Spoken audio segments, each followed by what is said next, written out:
You won't have a balanced physiology without a balanced mind. Your ratios of your perceptions determine the ratios of your transmitters and signal molecules and hormones. So if you have an imbalanced mind, you're going to have an imbalanced physiology. The world-renowned human behavior expert, Dr. John Demartini, one of my biggest mentors in my whole life. You know, depression is a comparison of your current reality to a fantasy that you're addicted to about how life's supposed to be. And when your life doesn't match that, you're depressed. People want to be loved for who they are, not going to be loved for who you are unless you are who you are. If you were to give that one piece of advice, what would that key be? I could say that. Welcome to the Queendom. We are back with Keys to the Queendom. I am absolutely honored, my queens and kings, to introduce to you guys the renowned, I'm going to say world-renowned human behavior expert, Dr. John Demartini, who is honestly one of my biggest mentors in my whole life. He is a global educator. You have read, oh my goodness, over 30,000 books over your lifetime. You are the founder of your Demartini method, and you've got your signature program, the Breakthrough Experience. And I just have to add this bit in. Your biggest mission in life is to obviously support anybody out there who wants to master their own life and destiny. Dr. John Demartini, how are you today? I was delayed getting on, but we're here. 4 minutes, but that is okay. I had this beautiful thing that came up just before, and I think it's really nice. People have described you as an extensive library of wisdom. Do you ever just pinch yourself with the amount of amazing things that you've accomplished in your life? I just keep working little. It's like a little bitty things. You just do a little thing every day, and I'm just, I guess, like a pit bull. I'm just on the leg of my objectives, so I just keep doing little bits every day, and after a while, it looks like a lot. You know, it's funny. I was at the hair salon today, and a lady said to me, "Gosh, you're always on a mission," and I literally instantly thought of you because every single day your mission is just such a powerful thing. And I think the biggest thing I want to obviously start with is, with as best as you can, because I know you've gone through an amazing journey with your life. You know, what is your story and what have been your defining moments that have brought you to where you are now? Well, in a real brief version, I had challenges as a child in speaking, writing, reading, all the things I do today. And I had I was told in my first grade class by my first grade teacher in front of my parents that I'm afraid your son will probably never be able to read or write or communicate effectively. Probably won't go very far in life or amount to much. And it was true. I mean, I had problems in this at that time. And I only made it through school by asking the smartest kids, what did they learn? What did they get out of the book? Or what did they get out of the class? And just kept asking questions. Because reading wasn't working, and writing, I had a deformed arm and leg at the time. So I was going backwards. And that became a void that when I left home at 13, I was a street kid from 13. At age 17, 18, right before my 18th birthday, I met this teacher on the North Shore of Oahu where I was surfing. I was a long-haired hippie surfer kid living in a tent at the time. And this gentleman inspired me one night at a talk that I attended, that maybe I could overcome my learning problems someday, become able to read and to be intelligent. I never thought I was going to be intelligent. I thought I was going to make surfboards. Not that that's not intelligent. I can stand on a surfboard pretty good. It's an intelligence of kinesthetic intelligence. But book intelligence, I never thought that was going to happen. And that night, my life changed. And for the last 51 years, almost 51 years, I've been on a mission to overcome that. And I started to learn how to read at 18. And once I learned how I could do that, it was a slow process. I found out that I fell in love with books, and I could stand on the shoulders of giants. I could read one whole individual's life by reading a book, and I could stand on their shoulders and just keep going. So I'm now close to 31,000 books. So I read every day. If you read every day a little bit at a time, it accumulates. And I think that's such a powerful message, because when people, focus on their goals in life and it feels so far away, it's those 1%, every single day, then it accumulates, as you said. And I I love that because you can obviously connect the dots and then see how far you've come. Like as I wrote here, like over 30,000, 33 to be exact. Like that's astounding. When I first started, I failed this test when I tried to go back to school at 18. And I got a 27 and you needed a 72 to pass. And I was really distraught because I had a dream about being a teacher and learning to overcome this. And my mom saw me crying in the living room, and she came up to me if she'd been shopping. She came in and she said, "What happened, son?" I said, I guess I'll never read or write or communicate, never, same thing my teacher said. And she put her hand on my shoulder and she said, "Son, whether you become a great teacher and travel the world like you dream, whether you go back and ride big waves in Hawaii like you've done, or whether you return to the streets and panhandle as a bum, which you've done, I just want to let you know that your father and I are going to love you no matter what." When she said that, my hand went into a fist, and I looked up and I saw the dream and vision that I had the night I met this teacher.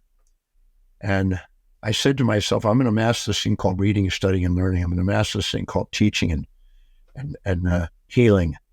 And I'm going to do whatever it takes. I'm going to travel whatever distance, pay whatever price to give my service of love. And I got up and I hugged my mom and went in my room, and I got a Funkin' Wagnall's dictionary out. And I made a commitment to read, write at least 20 times the word, properly spelling it, properly pronouncing it, and practicing my verbiage, and then put it in meaning and try to do it. And I did 30 words a day. My mom would test me on 30 words a day every evening. And I had to get them right, or I had to go back and do it, not go to bed yet. And I added 30 words a day. And so at the end of 2 years, I had 20,000 words in my head. And that escalated the ability to read. Most people don't take the time to do that. They kind of take for granted. But I was on a relentless pursuit of memorizing the dictionary. And that led to me, starting to read. Then my mom said, "What do you want for your 19th birthday?" I said, "I want the greatest teachings on the face of the earth, the greatest writings ever been that people have come up with from the greatest minds who ever lived." She said, "Sure you don't want a t-shirt?" I was thinking more like a t-shirt. I said, "No, Mom, I want books." So she contacted her brother, who was my Uncle Ralph. And as a gift for my 19th birthday, Uncle Ralph, who was a professor at MIT and a chemist and physicist, sent 2 giant 6x6 by 6 foot wooden crates to my house, my parents' house. And I went out with a crowbar and opened these crates up and carried all these thousands of books, thousands, into my room and filled them up. Just stacked them up and had a little yoga mat in the center. And I just went to work. And all I want to do is learn. Still do. Was your mom your biggest believer in yourself before yourself, of course? She just loved. Maybe it was a belief, but I think she said the right thing at the right time. She loved me no matter what was happening. But what was true, they'd said that I probably would never read because no matter what we tried to do in school, it just wasn't working. Just wasn't cutting it. And I learned to ask questions. I'm kind of known for questions today. So I learned how to ask questions from smart kids. And I hung out with smart kids and asked questions, and that was also a catalyst. So it doesn't matter where you come from, doesn't matter what you've been through, what you're going through. What matters is what you decide to do with it. So I took the thing that I was told I was never doing and turned it into an opportunity, I guess. And I'm grateful because I love doing it. So I can't think of anything else I'd rather be doing than this. So now I've gotten to speak in about a week. Will be 194 countries. And I've reached billions of people with radio, television, newspaper, magazines, television, movies, all kind of stuff. And they said I would never amount to anything. I'm about 50 times financial independence. And never go very far in life. I've traveled 20 million miles on planes, and now I've sailed, I don't know how many, probably a couple of million miles sailing, because I've been living on a ship for 22 years. And, everything that you would never do, I tend to do it. And it's not to prove otherwise that I'm aware of. it's what I love doing. So I wish that teacher, I never got to say thank you to the teacher, the first grade teacher, because she died before I could ever come back and thank her. Just in my mind, I thanked her. Queen, how often have you said, I spent my whole life studying, I've been to school my whole life, and I've actually learned nothing that teaches me the tools and strategies to build a successful business in the outside world. You've probably spent thousands of dollars on courses, or you've heard fake news from business gurus, or you've gone to business school. Well, I'm here to give this incredible news to everyone here right now that this is Queen Stream University. Get out of debt and actually start making money in the online space, knowing and having the foundations to build a successful business. Now I'm talking because I have gone through the trenches. I have been a fitness coach, built my online business as a pro athlete, and now I am a business coach. You'll go from having absolutely no idea what your business is through, in the 8 weeks, learn the foundations of knowing what your purpose is, your vision and mission, and also understanding your business values with the execution to know what that business is. You'll also learn branding, social media, content strategy, marketing, and more importantly, how to sell. With Queen Stream University, it'll cut out the bullshit and remove all the fluff and get you working specifically on your business so you can execute this in 8 weeks to get ready to launch. Why I've created this Queen Stream University, I wanted you to have something where you get to access something straight away, where you get to fast track your growth, as well as remove any doubt, any overwhelming sensation or stress, or the question that everyone seems to ask, where do I begin? With Queen Stream University, you'll be able to build wealth, freedom, and at the end of the day, be an entrepreneur and be able to say, I have finally built my own thing, my own business. And I've stopped making money for someone else, and I'm now making money for my own empire. Queen Stream University. You'll have to do a tour of your ship if possible, but I know that's probably going to be a little bit tricky right now. Dr. John, I actually really resonate a lot with your story. I was homeless when I was 12, and very similar. I actually had a teacher said to my mum, I was in year 8 and my mum is from Brazil. So that was my second language. I was telling you before, English third.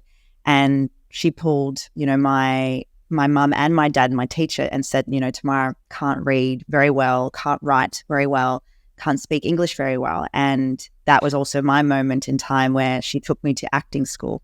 And that's how I learned to speak, to write, to perform. It's where my love of performing came.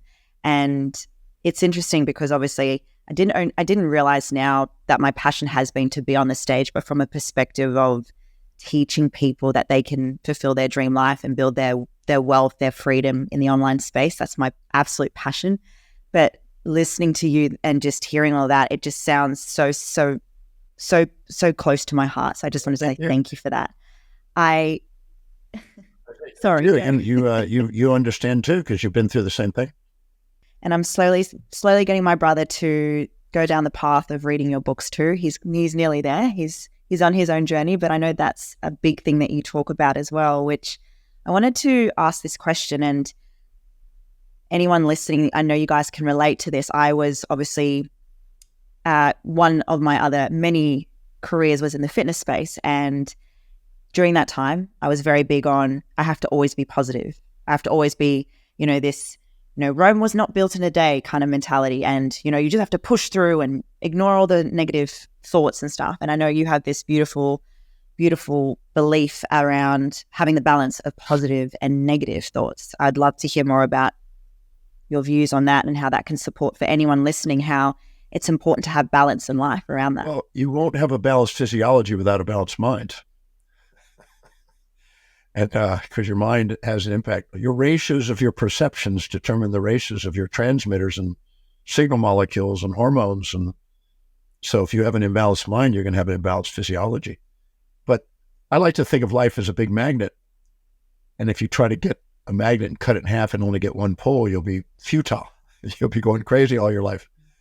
And that's what people do. They try to get rid of half of themselves instead of love all themselves. And I learned not to do that. If you're striving for that which is unobtainable and keep trying to avoid that which is unavoidable, you'll have suffering. I'm not a nice person. I'm not a mean person. I'm an individual with the potential for both of those personas when you support or challenge my values. In other words, when I go to the airport and they say, well, Dr. Demartini, we've upgraded you and we've got you in the first class lounge. And I said, thank you. Nice. Thank you so much. And then when I check in and they say, well, somehow we've made an error, or you've made an error, but we don't have you on the record. We don't have anything. We don't have you even in the mileage. And we don't have availability on the seat. So you'll have to go sometime next week. And I've got a conference I'm speaking at. I don't go, peace. I go, excuse me, but is Richard Branson here? I need him now at the front desk. You have to play whatever is needed in order to, and it's like an acting game. It's like we're all actors on our field of consciousness. And so we play out whatever role we need to play. And so I realized that I needed both sides not to feel guilty about one side or the other. If you're proud about one and guilty about the other, you're going to end up schizophrenic. But if you appreciate both sides of yourselves and honor both sides, you'll love yourself. So people, you're not going to love yourself getting rid of half of yourself. So I'm a believer in having both sides. And people are, striving for that which is unobtainable, this one side all the time, and becoming bipolar almost, trying to pursue it, and becoming unstable because then they build themselves up, which is not authentic, or beat themselves, which is inauthentic. And when you're proud or ashamed, you're not being you. When you're feeling love and loving other people as equals, if you put people on pedestals or pits, not put them in your heart, you're going to hold yourself back from your greatness. And it's exhausting being too positive all the time. Well, I tried that until I hit 30. And I did an experiment from 28 to 30 that was pretty neurotic, where I actually, I don't know if I have time to share it. It's a funny story, but it's what I did is I was feeling a little frustrated, and I felt like a hypocrite trying to be positive all the time because I wasn't. And then I read all these books on positive thinking, and I thought, well, somehow I keep not making it happen. I just keep having negative thoughts, either about myself or others or something. So I went to live seminars to meet with some of the people that had written the books, thinking maybe if I meet them live, that it's going to somehow rub off and I'm going to be more positive. And no matter what I did, I started meeting all these leaders in the positive thinking. I mean, I met Norman Vincent Peale and Earl Nightingale and his brother and W. Clement Stone, and you name them. I met them, Jim Rohn. I met them all. And I've been on, conferences speaking sometimes with them. And they're not positive. They're just human beings like you and I. We're just human beings. And we have both sides. And I saw them all in those different components. And I thought, why are we saying something that we're not living, which is a little bit hypocritical, and then nobody's obtaining? I said, this seems to be odd. Paul Dirac said, it's not that we don't know so much, we know so much that isn't so. And I'm wondering, why are we telling people to do something that's not positive? It's like a moral hypocrisy. So I did an experiment. I went through 300 best-selling books on positive thinking. And I underlined every positive word in the books and extracted it and put it on a 3x5 index card and shuffled them alphabetical as they were coming in. And the first book had like 500 or so words in it, but each book, as I went down through the 300 books, had fewer and fewer because I already had most of the words. I stopped at 2,000 words. So I found 2,000 of the most positive words in English language and alphabeticalized them on index cards in the top left corner. And then what I did is I closed my eyes and I meditated. I pulled out a card, and on that card, I thought of the most positive statement, affirmation, or quotation that I could think of, utilizing only those words in that list as an affirmation, except maybe and or the. And I wrote 2,000 quotes or affirmations. In fact, if you go online, you can see that the book still sells. I made a book. It's out there. It's called 2,000 quotes to the wise, a day-by-day guide to inspirational living. And I took these 2,000 quotes, I divided them into 365 days, which meant there's 5 to 6 quotes per day. And I made a book with 4 days per page, 93 pages plus back and forth, so 180-something pages. Yeah. And there were quotes roughly, or 20 to 24 quotes on a page. And I made that book. And so I thought, if I use those affirmations and fill my mind with those words, then maybe I will have more positive things. That's what I was told. If you think positive, you get only positive. So I did that. But then I wanted to know, okay, let me measure this. Let's put a metric together.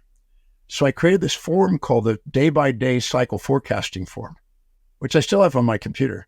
It wasn't on a computer back then, but it got put on the computer. And it was spiritual, mental, career, financial, family, social, and physical areas of life. I divided life into. And then I divided that into 31 days. This is a 1 month chart that I made. And then each day was divided into 4 segments: 7 o'clock, 11 o'clock, 3 o'clock, 7 o'clock. And then on the going across on spiritual, a +3 down to a -3 with a 0 in the middle. So every 4 hours, a beeper would go off in my pocket, and I would pull out the form, and I'm saying these affirmations 108 repetitions a day of 5 to 6 quotes. So 540 or so to 648 affirmations a day. But really, I did 600 to 1,000. So I recited these affirmations 600 to 1,000 times a day, the most positive words, the most positive statements that I could think of. And then I was monitoring it as I'm doing this all day. 4 times a day at 7, 11, 3, and 7. I'm monitoring, how am I feeling in the 7 areas of my life? Do I feel inspired or disspired? Do I feel sharp or dull? Do I feel successful or failure? Do I feel, viable and abundant or lacking? Do I feel close and intimate or distant from my loved ones? Do I feel socially extroverted or introverted? Do I feel physically, great or yucky? And I did the best, most honest evaluation I could give myself. Every 4 hours, a beeper would go off. I'd fill in my responses, close the form up, put it back in my pocket, start my affirmations again while I'm doing my clinical work. And I did this for 2 years, 4 times a day. Wow. Doing 600 to 1,000 affirmations a day to try to find out what positivity was doing. And I kept records of these, and each month for 24 months, I kept records of this. At the end of the 2 years, I went and got a Texas Instruments calculator out, and I went through and added all the numbers: +1, -1, +2, +2, -1, 2, 2, 3, and I added them all up, and they ended up 0, all 0. And I realized, wow. Now, I had studied neurology. I taught neurology by then, and I was studying physiology, and I understood that there are thousands, if not innumerable, tiny feedback loops inside our brain for homeostasis. Walter Cannon wrote a book called The Wisdom of the Body, and he said, whenever we get perturbed by sensory experiences of the external world, our body adapts by homeostating and getting things back in stability, like a pH or like a temperature. We have every transmitter, all of our physiology's got homeostats. So it's designed to maintain a homeostasis. So what it's actually doing is actually trying to bring us back to the midpoint, not elated or depressed, not happy or sad, trying to homeostasis. So if we're every up, there's a down and up. So when I realized that, and I got the data there, then I tossed that whole movement, about being only one-sided. And from that on, and it's interesting, during that time, those 2 years, I had the highest ratio of bipolar symptoms, manic and depressed states. And I really, bipolar condition is a byproduct of monopolar addiction, the addiction to one side, the fantasy. Depression is a comparison of your current reality to a fantasy that you're addicted to about how life's supposed to be. And when your life doesn't match that, you're depressed. So when I got through that and stopped that, I became very stable. I've been very stable since. I gave up that whole one-sided world. And when you're pursuing a goal, imagine if you're in a relationship. Let's say, I don't know if you're married or single, I don't know, but imagine we're in a relationship. And in a partnership, yes. So imagine if I was expecting you, okay, I'm now in a relationship with you. And my expectation is that you have to be always positive, never negative, always kind, never cruel, always nice, never mean, always supportive, never challenging, and live in my values, not your own. I have a delusion like that. I'm going to have anger and aggression and blame and betrayal and criticism and challenge, despair, depression, and a desire to exit and escape, futility and frustration and grouchiness and grief and hatred and hurt and irritability and irrationality and jadedness and feel like a jerk because I'm going to have an unrealistic expectation on a relationship. But when I know that you're a human being and you're going to be sometimes nice and sometimes mean, sometimes kind, sometimes cruel, I have a realistic expectation that is livable. And so I think that many people have the fantasy of a one-sided world leading them to the other side, the depression comparison. So I'm a firm believer in just honoring the human being, not trying to be one-sided. Self-improvement can be misleading because there's nothing to improve. You already got magnificence with both. Oh, I love that. It kind of gives me a bit of a get out of jail free card, the amount of times I've yelled at the traffic lights and yelled at my partner. By the way, I'm half Brazilian and German, so you can imagine the fieriness and the other side of it. I always make fun of that. But, I have both sides. That's the truth. I can lie to myself. I can live in a fantasy. I can try to hide it and repress it. But eventually, if you repress it, it comes exploding out when you don't want it. I was going to say, did all the repressed negative emotions catch up to you after all of that? Trying to be positive all the time. And then I would end up attracting some event that would download a bunch of anger and resentment. And then I would repress that again and feel guilty. And then I'd try to be really peaceful. And then I'd attract another event, boom. And I was like, this is crazy. Why not just allow myself to be who I am? And it was a huge freedom. People want to be loved for who they are. You're not going to be loved for who you are unless you are who you are. You're not going to do that until you realize that you're a whole being, not a one-sided moral hypocrisy. Moral hypocrisies are the fastest way that politics and religion use to manipulate masses of people and create the opium for them. So it's a gimmick that people don't realize that politics and religion use. If we can tell you to be one-sided and you can't, you'll feel guilty, and then we'll sell you something as a result of it. Yeah. We'll sell you on the pits of hell and the peak of heaven, because of the polarity. And I don't fall for that. I got a little wiser than that over time. Absolutely, you have. You speak about fantasy land, and I am curious because I've been listening to a lot of your podcasts, and I know this is obviously a broad question, but what would be an example of someone living in fantasy land? Is that more to do with being present in your authentic self? Yeah, there's 15 primary fantasies that I've observed in people. One is the unrealistic expectation or fantasy that they're going to be one-sided. Now, I just consulted with a gentleman who's 63 years old yesterday, who, lovely gentleman, really amazing guy. But he had a little bit of an expectation on his young wife, they're now married, to be making him the king, but of course I said, well, how well are you doing at making her the queen? But, and I had to, share a couple things on that, but we sometimes have expectations for people to be supportive, not challenging, kind, not cruel, positive, not negative, peaceful, not wrathful. Mm-hmm. And that's not going to happen. You're going to have both. A marriage is got hugs and slugs. It doesn't have just hugs without some slugs. And you wouldn't want to imagine if I was to date a woman and I said, well, I just want to be everything you want me to be, whenever you want me to be, do whatever you want me to do. I'll jump through any hoop. Tell me what you want me and I'll just do it. The woman would just stop and get rid of him because she said, well, stand up to me, you whip, So you have to have a little both. Yeah. So the first one is an unrealistic expectation on somebody to be one-sided. The second one is unrealistic expectation on them to live in your values or outside their own values. And if you don't know what their values are, you're guaranteed to have an unrealistic expectation. You need to know what their values are. Because many people in relationships self-righteously project their values onto people and expect them to be living in their values. And it doesn't work. If any two people are exactly the same, one's not necessary. There's no point in having a relationship. You're here to grow and be inclusive, not everybody being the same.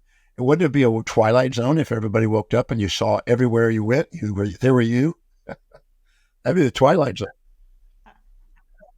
Only one of me is enough. Yeah, that's enough.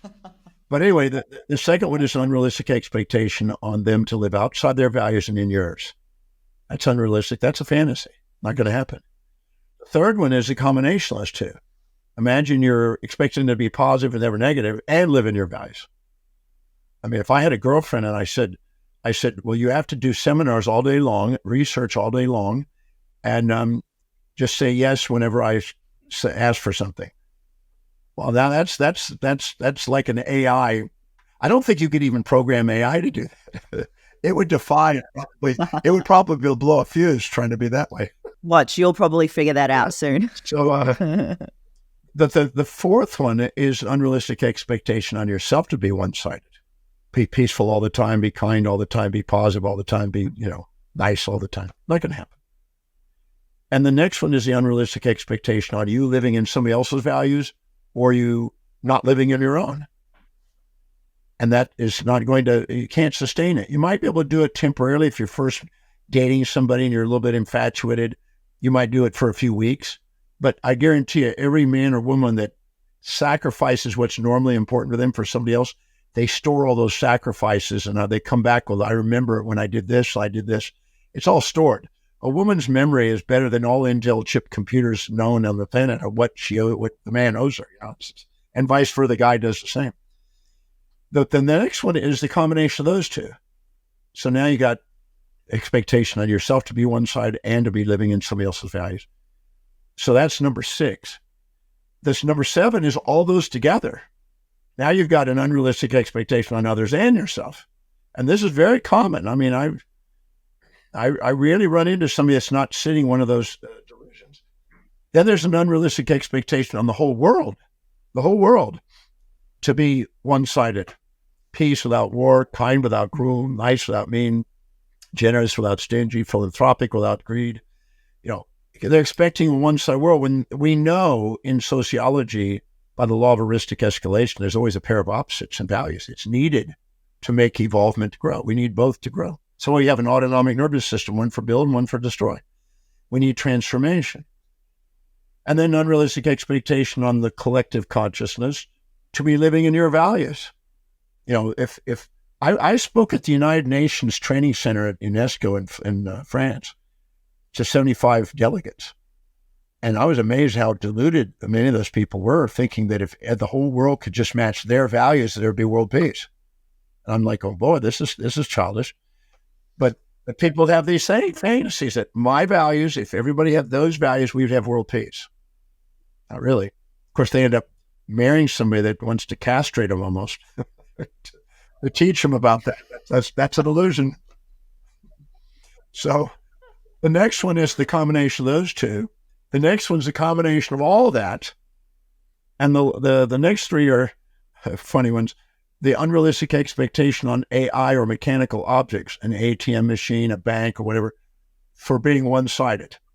I'm expecting that ATM machine to always give me what I want, or that car to always do it. Or how about the computer? How many people have talked to a computer and cussed out a computer?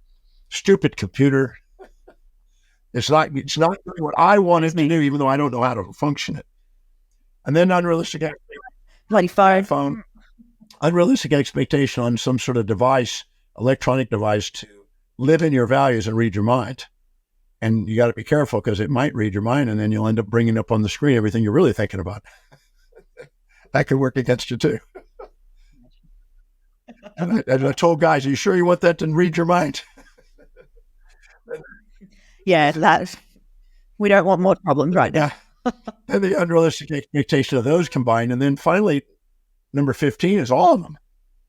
And I've been working with clinical depressed people. They come to seminars, come up. I've not met one that didn't have one of those 15, one or more of those 15, usually 6 or 7 of them when they have their clinical depression. So I define depression. Yeah, there may be biochemical imbalance, but that's not the cause. That's a corollary. The unrealistic expectations stored in the subconscious mind and these fantasies accumulate in the subconscious mind and can lead to these fantasy unrealistic expectations. I had a guy the other day that was depressed, 3 years, clinically depressed, on medication, and had tried to commit suicide. And I worked with him the other day. And in 1 hour and about 10 minutes, 12 minutes, I think, I cracked his fantasy.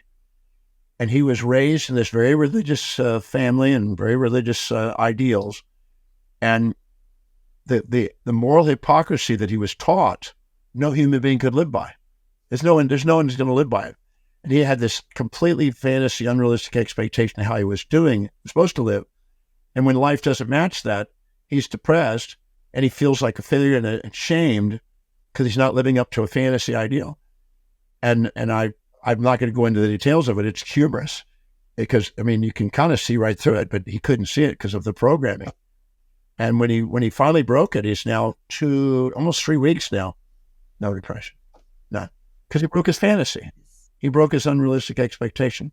And supposedly the biochemical imbalance somehow changed. You're going to love my mom. She always uses but tummy, I have an imbalance in my brain. I have to take, and she's still on, obviously, medication. I'm working through that. Don't worry. Whereas my years of being brought up by her and my dad, I had been on depression and anxiety tablets, and I just decided one day I wasn't going to. And I just wish my mum could hear you speak and just you break her fantasy land. I hope one day. The guide was not easy to break. I had to crack, 48 years worth of programming because he had a very, very staunch religious programming about how he's supposed to be. But I asked him a simple question.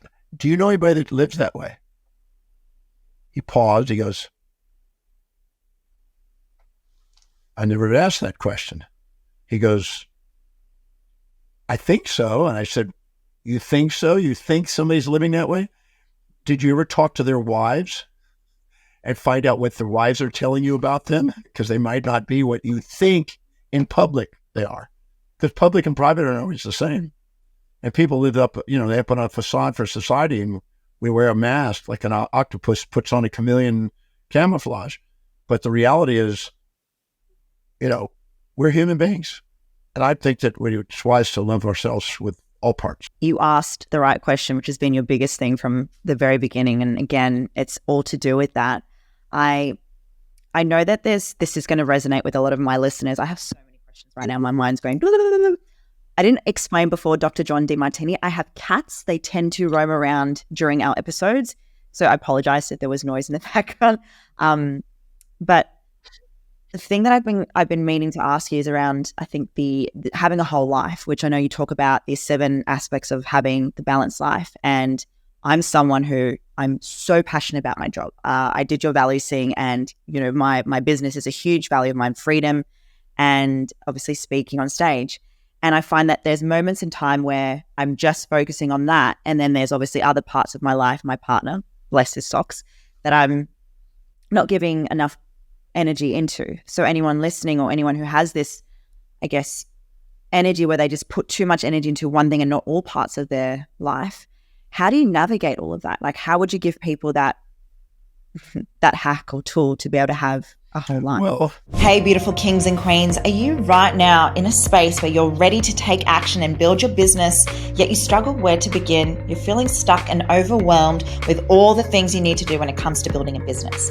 Build the business of your dreams in the online space and be in the arena of all the incredible, great humans out there that are building 7 to 8 figure businesses. Now, the foundations that I truly believe in that you are going to learn through this membership is sales, marketing, content creation, social media, money mindset, and of course, branding.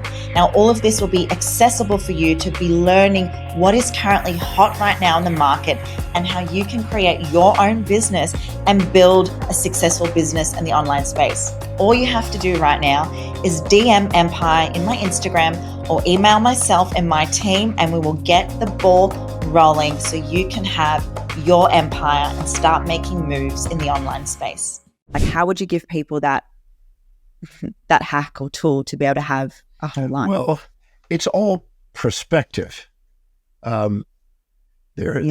have to be careful about the fantasies about how it's supposed to look, and decide how we would love to have it. I had a lunch and dinner with a famous pianist who's a concert pianist. He started at age 3. He's 80 now. So he's been performing 77 years. He did concert piano around the world by 9. He's a prodigy. And we had lunch and dinner here on the ship. And he said, I asked him, how much effort did he put into it? He says, he averages 13 hours a day. And I said, and he has 8,000 classical songs, verbatim memorized every note. He can do it. He doesn't ever have to look at music. He knows it by heart. It's a lot of work. Now, he said he knew that he was committed to that type of excellence in his field. So he knew, and anybody who ever wanted to go out on a date with him, he said, I want to let you know that my commitment is to this work, and it's not fair to you to set up a fantasy or expectation that I will be able to be with you. You'll just frustrate yourself. So he just acknowledged that his love of relationship was partly the love of relationship of his audience, part of a love of relationship with many women around the world, not all sexual, but just he had different women in different places. And he says, everything that I need that I would normally have in a relationship is in my life. Nothing's missing. It's just in a diversified form. And if I put an expectation, it's supposed to be in this ideal little box form, I would never be able to be who I am. So allow the box to be opened and allow the form in which you would love each of the 7 areas of your life to look like. I had a dream to have a family, but I had a family that was global. I always imagined having a global family. Now, my children fly and meet with me in different places, so we have a global life. But I also know that when I'm not necessarily with my, genetic kids, I'm also with my family, because other people become my sons and daughters and brothers and sisters. And they have learned and understand who becomes the father figure when I'm not around sometimes. And it's quite interesting, the adaptability of seeing nothing missing. I was in Nepal and I was meeting with the Bonpo Lama, and the Bon faith used to rule all of Tibet before the Dalai Lama. And I was chatting with him and we were talking about the idea of nothing missing. And how can you have fulfillment if you keep thinking things are missing? And the reason they're missing is not because they are, but because of the comparison of the forms they're in to the fantasies you're holding on to. And so I've allowed myself the adaptability to have part of my family being my students, and part of my health being my speaking and doing what I love doing, because that's healthy too. And I just opened up the box a bit and design my life according to what I dreamed about, and not try to fit it into something that somebody expects it according to, 3 hours of this and 3 hours of this. That's not who I am. So give yourself permission to see it in the form that it's in. It's not missing. I just did an exercise on a relationship program I did on the weekend. I said, write down everything you're looking for in a mate. Your search image, write all the details. And they quickly wrote those down. I said, now write down the anti-search image, the opposites, and write all those down. I smile and frown. And I said, these are the things that you think will support your values. These are the things that will challenge it. These are the things you're searching for. These are the things you're searching to get away from. Now write the names, one or many, male or female, close or distant, real or virtual. Write all the names until you can see that everything you're looking for is in your life, in one or many people. And also on the things you dislike, they're there. And they all did it. And they all went, so what does this mean? I said that nothing's ever missing, and that you will always have support and challenge. Because if you get nothing but support, you'll become juvenilely dependent and you won't grow. If you get nothing but challenge, you become precociously independent and you'll be a distant. But if you get a balance of the two, which is what life and love is, you realize that you're being guided and that nothing's missing and it's morphing. Then I told him, I said, now let's do this. Go back 5 years from now in the past and write those same answers. And you'll see, and then go back 5 years again, and you'll see that all those are there the whole time. There's a conservation of everything you're searching for and trying to avoid in your life to teach you how to love it all. Real good exercise. That just honestly just changed my whole perception of, there's that word, because there was so many times in past experiences with mentors I've worked that you need the balance of feminine energy, and, you need to slow down, you need to take time for yourself. But I've just been on this huge mission of what I want to achieve in my life, and it's my heart and soul. And well, you travel around. Everybody's projecting their values onto you to try to get you to help them fulfill theirs. That's the nature of society. And if you try to let the whole world run your life, you'll never find yourself. I'd rather have the whole world against me than my own soul. But I learned a long time ago that I when somebody says I should do this or I ought to do this, I just repeat it back. I should do this according to who? You? I'm to live in your values? It's kind of ridiculous. But we have people, they get kind of self-righteous. The amygdala makes us self-righteous, and we tend to project our values and expect the world to match that. That's an unrealistic expectation. That's the thing I was mentioning as one of the fantasies. So people are upset if you're not supporting their illusion. And I realized that I to be great is to be misunderstood. Love that. You need to get a tattoo.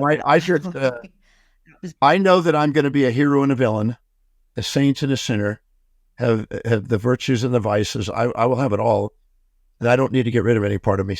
And that's liberating. I'm a nice, mean person.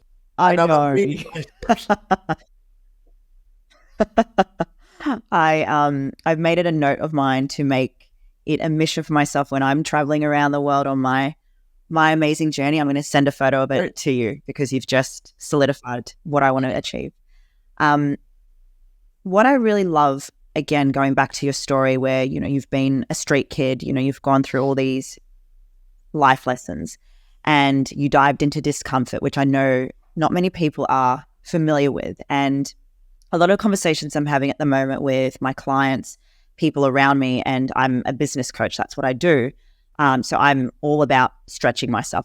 It's been my theme for this year. I'm just going to dive into discomfort. And the big thing comes up about investing in a mentor, spending, the money that you want to invest into someone to obviously fulfill, maybe probably not the right word to use, but to support your growth in your business. And I would love to know what your feedback is on when it comes to making these decisions around investing in a mentor, or whether it's, creating that stretch, that discomfort. People seem to always argue or have this belief that in order for them to reach that, they have to have a certain amount of money, or they need to have their 9 to 5. Then when they create that security, then they'll start their business. But for you, it's always been, well, I've been put in a position and I'm going to get myself out of it. And you've leveraged your pain, you've leveraged the circumstances, and you are who you are now. Well, when it came to money, I didn't know anything about money or money management, really. I mean, I always figured out a way of making enough money to get what I wanted, books or whatever, because I used to buy books a lot. But it wasn't until I turned 27 that I had a gentleman walk in my clinic. It was a financial planner, and he came in and he asked me a simple question. He asked if I had a moment to chat, and I said, yeah. He said, do you intend to be financially independent? And in my ego, my false ego, proudly said, of course. And he says, are you certain? And I'm like, yes. He said, there's a test to find out if that's true or not. Would you like to go through the test? I'm like going, oops. I said, yay. I said, okay. And he asked me 9 questions. If you're really committed to be financially independent, you'll know what your assets are, total assets, currently, to the penny. You'll know, or within short range, you'll know what your liabilities are. You'll know what your total net worth is. You'll know what your target financial independence goal is. It's not nebulous. It's a very specific number. How much do you want to be passively earning annually? Very clearly. You'll want to know exactly, you will know what is the average investment return you can get annually. You won't be guessing. You will know what the inflation rate is. You will know what the total amount of total net worth, earning that amount, interest rate against inflation to give you the amount that you say you're going to do. It's not nebulous. If you get in an Uber, you don't know where you are, you don't know where you're going, you're not going to get there easily. And then they says, and you're going to have a strategy that you don't have to question, that you just follow and you will achieve it. Let's see how you do on those. And I was humbled. But at the end of those questions, with his help, they were clear. and I found a strategy. Now, I might have gotten financially independent if I had never met the guy, possibly later with meeting somebody else or mentoring. But that one guy changed the trajectory of my life, and I was financially independent because of that. I learned to do it. And that was an incremental savings and investing procedure that was electronically implemented, that had nothing to do with my emotions, that was there, that was a certain amount that was increasing and compounding, and it was a mathematical thing. And once I did that, my finances grew. And now I've made $1 million in a day just because of the passive income.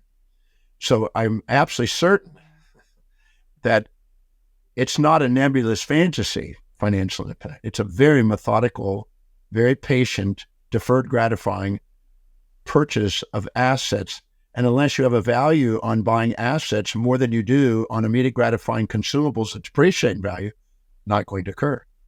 So I had to get grounded and get out of the esoteric kind of airy-fairy idea that I'm just going to live abundantly and it's all just going to happen. And I got really grounded. And now I'm able to assist other people doing the same.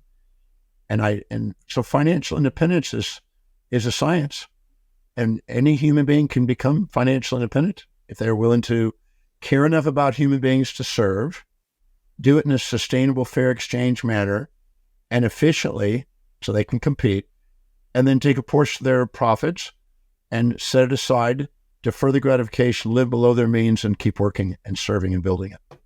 And it's not rocket science. But any other thing that's a fantasy it's a math game. Once you understand the math of it, it's not a matter of, there's so many people teaching all kind of crazy stuff out there and quick get rich schemes. I don't pay attention to any of those. I just kept doing service, doing what I love to do. I wanted to get financially independent doing what I love, which is teaching. And so I structured my life to do that. And there's no reason anybody can't do that. My partner would love that answer because I'll just figure it out later. We manifest. And I know that feeling because you're right, because there is so much noise right now where people are promoting financial independence. To me, the purpose of financial independence was not the fancy cars or the fancy this or fancy that. I went through, my wife was a little bit more like that. And I had that. I mean, I've had penthouses and Rolls Royces and all that stuff. I've gotten rid of all my homes. I just got rid of them. I live on my ship now because they're just, yeah. I don't know what they're for. But I found out that many people get trapped in that. My purpose of financial independence is to do what I absolutely love to do, not because I have to, but because I love doing it. And that really resonates with me as well, because when I used to always just chase the money, I'd be quick to get it and then self-sabotage it. But when you're focusing on what you're here to do and your mission, the money becomes a but there's also, there's a science of setting it aside and letting it buy assets that give you passive income. Because if you keep putting it back in the business and you don't put it in some sort of passive income system, you never have financial independence. You're working, hoping to sell the business. And then if you sell the business, why? If you love doing it. I'll probably be doing teaching till I die, But because, people think, well, if they're doing a job they don't love doing, they want to escape it with a break, a vacation, and a retirement. Why would you do that? Warren Buffett doesn't want a break. He's Charlie Munger's at 98 almost. He doesn't ask for, I need a break.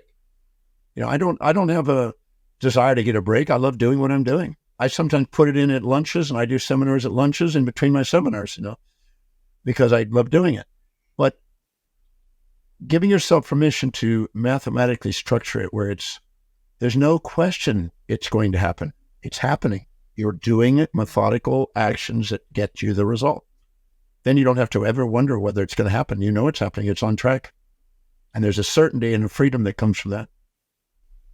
Dr. John Demartini, it's been an absolute pleasure. I always ask my incredible guests this one last question. And that question is, if you were to give the key to anyone listening, that one piece of advice that's going to just change their life, what would that key be? Well, I don't know if I can do just one, but I could say that no matter what you've done or not done, you're worthy of love. So give yourself permission to love all parts of yourself. And just know that if you don't prioritize your life and fill your day with the things that are most important and the highest priority actions, your life's going to fill up with low priority distractions, and it's going to make you devalue yourself. So give yourself permission to shine, not shrink, to radiate, not gravitate, and to go out and make a difference and not compare yourself to others, but compare your daily actions to your own dreams. And you'll do something extraordinary. The true you is extraordinary already. Just give yourself permission to let that out. And do you want to add another one? Because you are an amazing human being. You deserve to. That's good. That was perfect.